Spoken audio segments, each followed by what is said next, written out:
doctors and lawyers. For all those of you who don't know me, I'm Namrata Rupani, a doctor during the day. And the fact that I find myself here at NALSAR Law University can't really be a good thing, can it?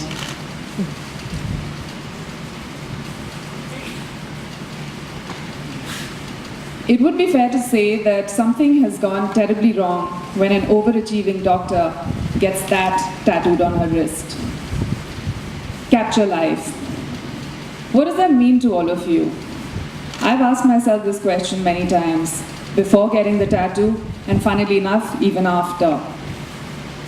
10 years ago, I was out of work. It was a forced sabbatical from clinical work due to various health issues. And I had all sorts of strange thoughts going through my head, like, "Main dharti pe boj hoon, phuti kismat meri," and so on and so forth. To snap myself out of the unemployed state, I thought I might as well pick up a camera and develop a hobby and make use of the time in hand. And so I bought myself my first camera, and I would shoot whatever, wherever, as much as I could for as long as I could. I'm a proud mother of 2 girls, so I always had these 2 ready models to shoot.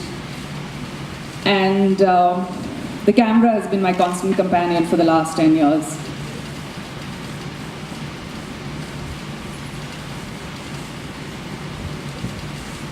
So I realized that while I was shooting, I started to observe things that I'd never seen before. I started to see textures, I started to see colors, hues, tones, patterns, blemishes, nasal hair. Having said that, there was a lot of serious work that also happened. Some of that I'd like to share with you today. Have you ever seen a setting moon? Or a guiding sun? Angry skies, really angry skies.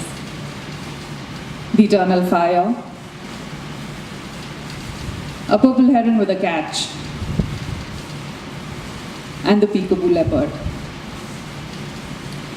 So photography is basically the art of understanding and documenting a play of light. Of course, then comes the camera, the lenses, is my camera better than yours, depict, or is my lens better than yours? Or should I buy a Canon, or should I get a Nikon?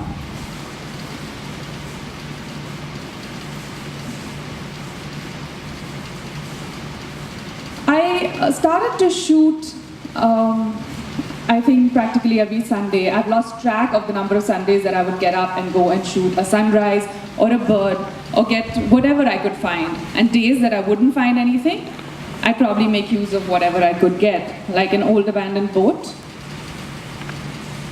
the beautiful jali at Pega Tombs, and some days you got lucky. That's a kingfisher.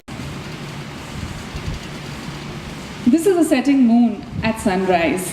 It was a very early morning at Ladakh, and it was a very, very cold morning. It had snowed the night before, and I was extremely tired because I'd been traveling the whole week, and we still had a 7-hour drive in front of us. So as I stepped out, this shot was taken at Hussain Sagar Lake, probably the closest destination I could find to shoot that morning. And I have to say this, that when humans exercise, they make all sorts of weird noises. So amidst a lot of grunting, groaning, and collective cackles of laughter, I sat at this broken pier. And I saw the sun go up behind the Buddha statue, almost to a point where it became a halo around the earth and them. I think I became one with creation. I think I felt like I belonged to the universe. Serenity, that's Fisherman early in the morning. A bride who was very camera shy checked her makeup one last time before she a boat oar. So this is a very popular destination or a very popular landmark for all Hyderabadis. This is the sailing club, and I remember shooting this from the road. While I was standing there, I thought this was probably the most romantic setting ever, especially with that couple sitting on the bench and the sailboat come in. As I waited for the sun to go down in this beautiful orange vibrant light, I remember thinking that there was something missing, there was something slightly imbalanced in the picture. Ink in a glass of water over the horizon, flirting with the owl. I was standing at Lotus Pond, craning my neck for almost 2 hours, hot and sweaty, trying to capture a look-see of this guy. And every time somebody would walk past, and after almost about 2 hours, he finally made an appearance and we made eye contact. It was totally love at first sight, but probably the shortest love affair ever, because this is who he appeared with 3 seconds later. Yeah, well. So to get a shot like this, you have to wake up at 4 a.m., drive for at least an hour and a half, get to a place like this, find your spot, settle down. And then you wait. And you wait some more. But it's while you're waiting that the magic happens. It's while you're waiting that you actually see the mist lift over from the trees on the horizon. You see the golden glow like a shimmer of gold spread across the water. You see this fisherman slowly inch towards you. And in that serene moment, all you can hear is the sound of the oar. I could actually make a series of the fisherman and his boat. And I kid you not, I still haven't considered direction as a career option. I'd know exactly what time the fisherman should start rowing. I'd know exactly what kind of light to throw in. I'd know exactly the background score to use and when we Some other upcoming series could be a 20-second exposure over Nampalli. That's the Namayish in the background.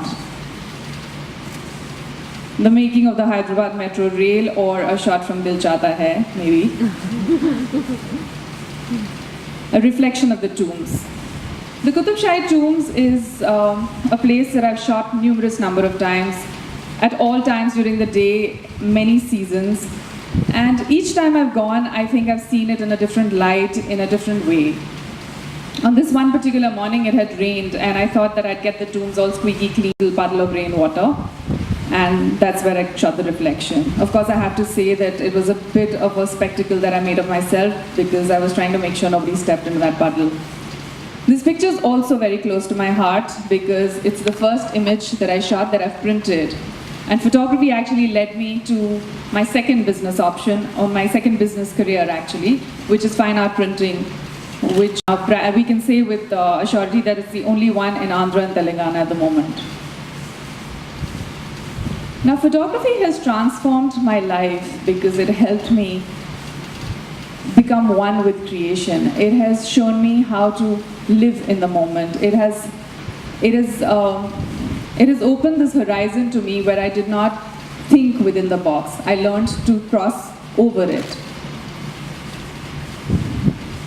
So this is the part where I start to show off. This is a yawning lion. Maya, the tiger at Tadoba. A leopard doing push-ups. A kingfisher with a catch. A crocodile mugshot. A tiger at Ranthambore. That's the Jantar Mantar in Delhi. Beautiful architecture.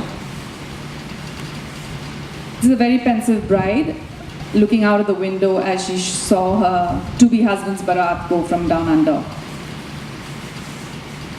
A not so pensive bride. I was given exactly 45 seconds. As with most Indian brides, she was running very late and her parents were frantically calling her. So I was told that you have exactly 45 seconds to make a shot and get whatever you can. So this was shot. This was a reflection of her in a window. When words become unclear, I shall focus with photographs. When images become inadequate, I shall be content with silence. So for all those of you thinking that photography is just this, it's not. It's also to do a lot with positions. Guys, we're still talking about photography here. That's a shot of me in position 1. Position 2, good Lord. Position 3, and that's the shot I got. So if I could just request, and we're very, very glad to have you here. Please a huge round of